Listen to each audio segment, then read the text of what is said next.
Viewers, मेरे आप घर में सब ठीक होंगे। 10th सोशल साइंस हम पढ़ रहे हैं और आज हमारा लास्ट टॉपिक है वर्क लाइफ एंड लेजर का। हम मुंबई के बारे में पढ़ेंगे। Mumbai as a city of dreams. इससे पहले हमने पढ़ा थोड़ा बहुत इसके बारे में, कैसे मुंबई बनी। ख्वाबों, बहुत सारे लोगों की ख्वाबों की दुनिया, यानी कि उनके ख्वाब यहाँ पे पूरे होते थे। एक तरफ मुंबई में पॉपुलेशन ज़्यादा थी, यानी कि माइग्रेटेड लोगों की पॉपुलेशन ज़्यादा थी। दूसरी तरफ एक क्राउडेड प्लेस थी, यहाँ पे पोल्यूशन ज़्यादा था। अब इसके बाद बहुत सारे लोगों के यहाँ पे ख्वाब्स भी पूरे होते थे, यानी कि उनको रोज़गार मिलता था। यहाँ पे कुछ बड़ी इंडस्ट्रीज, कॉटन सिल्क इंडस्ट्रीज, इसके अलावा ज़्यादातर काम मिल रहा था, लोगों को रोज़गार मिल रहा था फिल्म इंडस्ट्री में। यानी कि फिल्म इंडस्ट्री में बहुत सारे लोग काम करते थे, उनको रोज़गार मिलता था। इसलिए वजह से इनके यहाँ पे यानी कि ख्वाब्स पूरे होते थे। लेकिन जो लोग यहाँ पे रहते थे मुख्तलिफ सिटी से आकर, यानी कि माइग्रेटेड लोग, उनकी जो जिंदगी थी काफ़ी मुश्किल में यहाँ पे गुजरती थी। तो उसकी अक्कासी उन दिनों के गीतों में भी दिखाई गई। फिल्म CID 1956 में आई एक ये फिल्म, उसमें उसका गाना था ऐ दिल है मुश्किल जीना यहाँ, ज़रा हट के ज़रा बच के, ये है मुंबई बेरिया। यानी कि यहाँ पे जीना काफ़ी मुश्किल है। मुंबई में अपने आप को बचा के यहाँ पे रखना पड़ता है और फिर जीना पड़ता है उसी के साथ। इसके अलावा 1959 में आई एक और फिल्म जिसका जूता उसका सर, दिल है छोटे बड़ा शहर, अरे वाह तेरी मुंबई। ये एक और गाना किसकी अक्कासी करता है? इन्हीं माइग्रेंट लोगों के जिंदगी की अक्कासी करता है।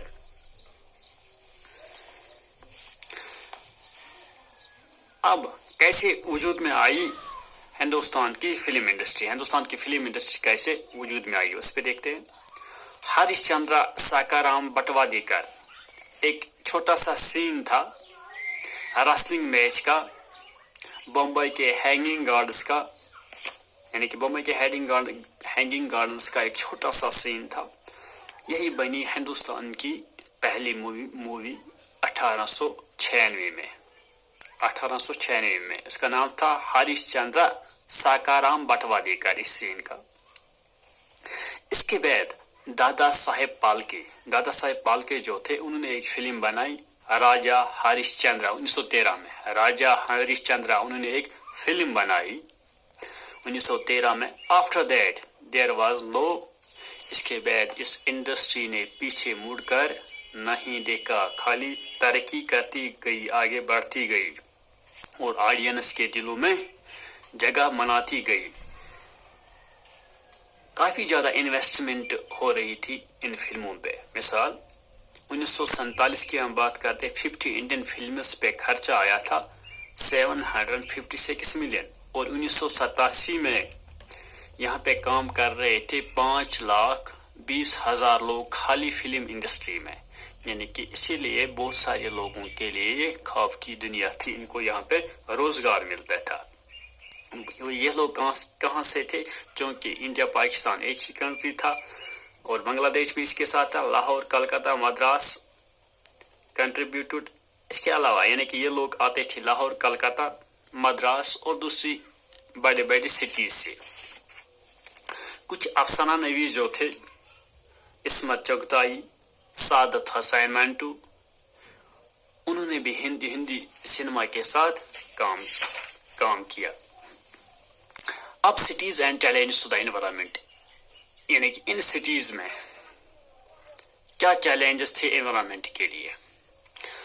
मिसाल के तौर पर as a cities rise, cities बढ़ते गए, पॉपुलेशन की वजह से सिटीज फैलते गए, तो एनवायरमेंटल इश्यूज भी यहाँ पे पैदा हो गई। मिसाल ecological imbalance, pollution, dirtiness, smoke या smoke related illness, air pollution वगैरह, ये बढ़ते गए ऐसी causes. Due to rise of environment, London में क्या हुआ? एनवायरनमेंट पोल्यूशन के राइज होने की वजह से वहाँ पे कुछ मेजर्स उठाई गई। मिसाल ऑर्गेनाइजेशनल कैंपेन्स, इसके अलावा लॉज बनाए गए, कानून बनाए गए एनवायरनमेंट को बचाने के लिए।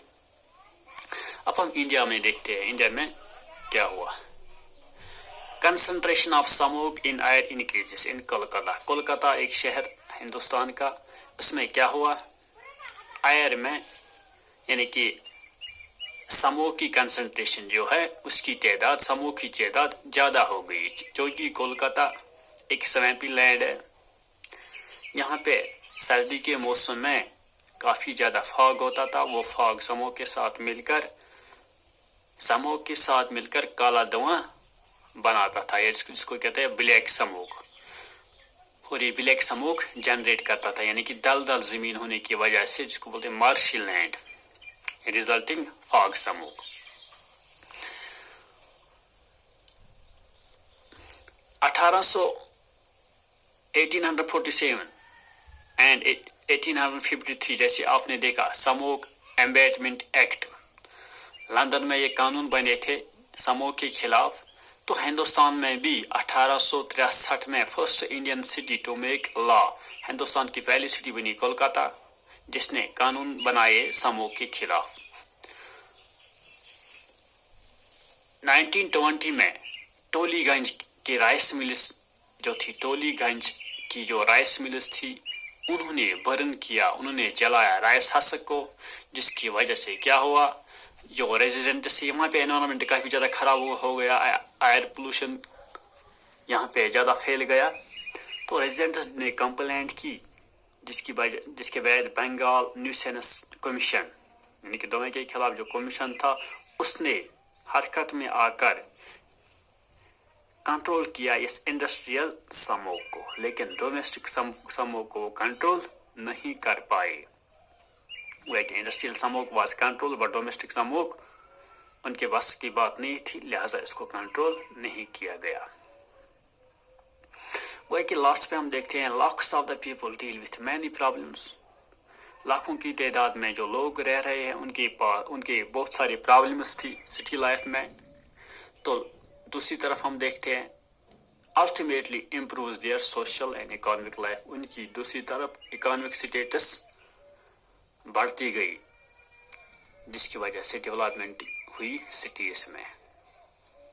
تو یعنی کہ akharas traditional wrestling schools for both physical and moral education, akharas بنائے گئے یہاں پہ. یہ تو ریسلنگ سکولز تھے, یہاں پہ دی جاتی تھی فزیکل اینڈ مارل ایجوکیشن. یہ تھا آپ کا چیپٹر یعنی کہ ورک لائف اینڈ لیجر.